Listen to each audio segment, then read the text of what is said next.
To purl 2 stitches together through the back loop, I first need to bring my yarn over to the front ready for a purl stitch if it's not already at the front, and then you need to go into these 2 stitches from this end rather than this end.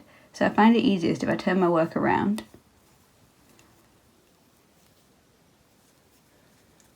And then I'm going to come into this end of the 2 stitches. And just go across them so your needle's sticking out the front of your work. So you can see where that's going through those 2 stitches. Turn my work back to the right side. And then I can pick my working yarn back up and just purl these 2 loops together. So just do that like a regular purl stitch now that we have these loops on our needle. And that's all you need to do to purl 2 together through the back loops. So I'm just going to show that again. So make sure your working yarn's at the front ready for a purl stitch, and then you can turn your work around.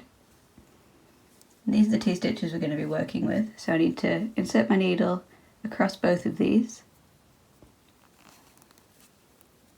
It is a little bit awkward, so it might take a few attempts. So my needle's going through there and coming back out the front. Turn my work back around and then just purl this stitch.